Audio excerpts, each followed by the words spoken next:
All right, Chris, you ready? Give me a second, please. Okay. Okay, I'm ready. All right, let's go first to Herbie Teope. Go ahead, Herbie. I'm sorry, I didn't have my hand up. Sorry about that. How you doing, Chris? Herbie, how you doing, man? I'm well, thanks. I'll take it down. Sorry about that. All good. We'll go next bad. to Sam McDowell. Go ahead, Sam. Hey, Chris, what's going on, man? Sam, how you doing? Good. I wondered if you could kind of just recap the season for you personally a little bit. Obviously, you came into training camp pretty excited about the experimentation of playing defensive end. You prepared your body for that a lot in the summer. The team needed you to go back inside, and you made that transition. Just can you kind of walk us through what it's been like mentally for you as you've graduated through this year? It's the season offers its challenges within the season. You face a lot of adversity, whether it's week to week, whether it's dealing with your body, or it's this pandemic with the COVID. So, facing those and to sum it all up, it was fun. It was fun. You learned a lot. I gained a lot of experience and a lot of knowledge. Played with a lot of great players, and I feel like it could have been better, but I'm happy where we at and where we plan to go. Next to Pete Sweeney. Go, Pete. Chris, simple question for me. What has Melvin Ingram and him coming here meant for the front four as a whole?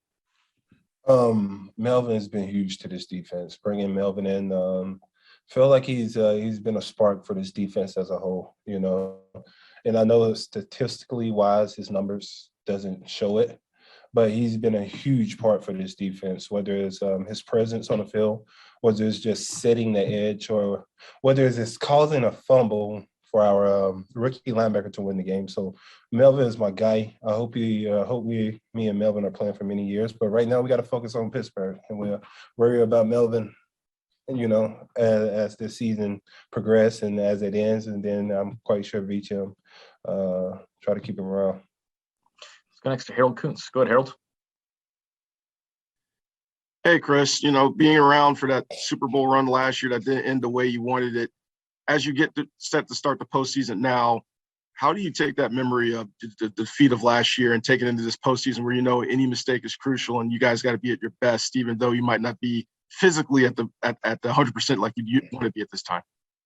Yeah, I live about a 5-minute rule. You got 5 minutes to whatever emotion, whatever you're going through, get it out right then and there. Leave it where it's at and move forward. Right now, we're moving forward to Pittsburgh. We got a very good team coming in, an exciting team who's been making some noise in the later part of the season, and they fought themselves a playoff spot. So we got those guys coming in. We know they're fired up, and they're going to be excited to play us again. So, my main focus right now is how can we game plan and what can I do to better myself to force my will on the Pittsburgh Steelers. Let's go next to Adam Teicher. Go ahead, Adam.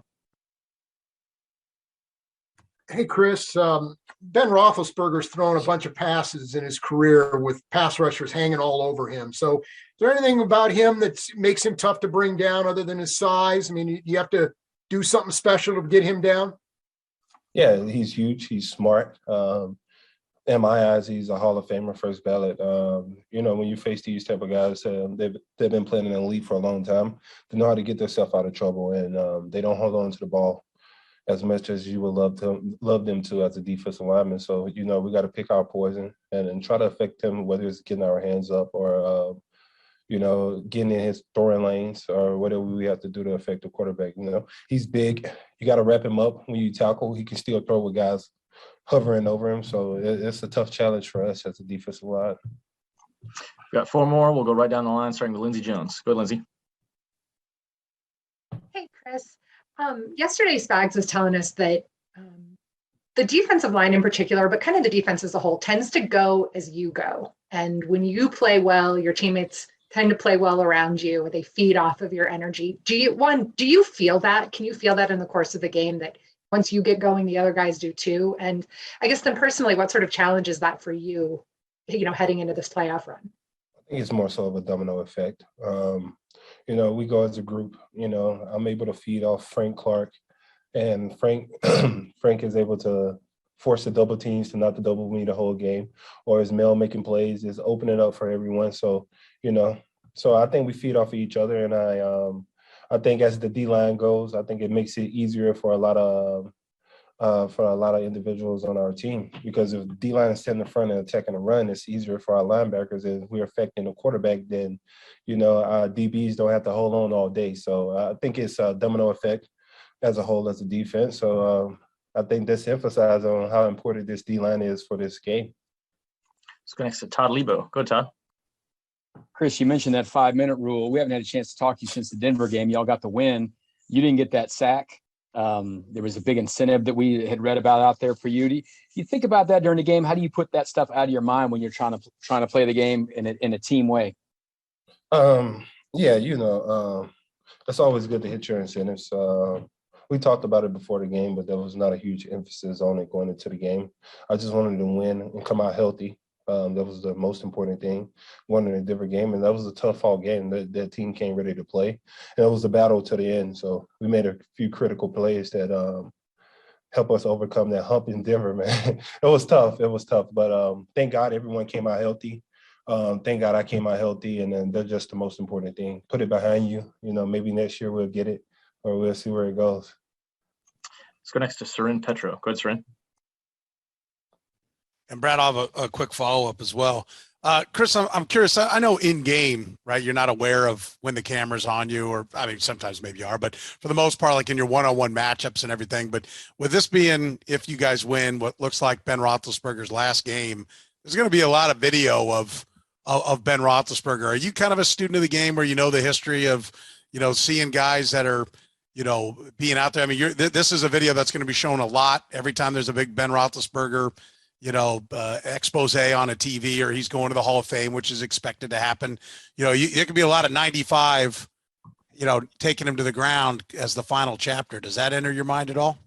Not at all, man. First, we got to build a game plan. We got to execute the game plan for all of this to even think about happening. And, we got to affect Big Ben. And, I am a student of the game. I do respect the body of work Big Ben has put in. And in my eyes, he's the first ballot Hall of Famer. He's done some extraordinary things in Pittsburgh. And, it's my sister's favorite team. So I know a little history about Pittsburgh. And, we just got to plan a game plan this thing and see where it takes us. But I don't want to speak before the game is brought to us. And we're going to try our best to affect this quarterback any way possible. And then the last question, you guys were on such a roll there, for, in kind of the middle of the season into the third quarter of the season and holding teams down. You've had a kind of a bump, 3 of the last 4, the teams have put up, better than the average yardage totals against you. Anything you put your finger on where what's been the problem and how you get back to the dominant play you guys had there for quite a stretch? I think it's more so tackling. I think we missed a lot of tackles over the last course of the season. If we wrap up and tackle, I think we'll be where we want to be. And that's been a huge emphasis of going into the playoff and making sure we're wrapping it up and tackling, and then making sure that our big guys are getting out of the stacks to help our DBs tackle. We'll last to Matt McMullen. Go ahead, Matt. Chris, simple question here, but for fans, I'll be out at the game on Sunday. What's your message to them just about being loud and bringing the energy? Woo, baby, let's go. Stagnation, we here. We ready. I'm so excited that we're back in Arrowhead Stadium. It's nothing like it, man. The best fans in America. Let's go! Woo! Oh, man! Woo! Thank you, Chris.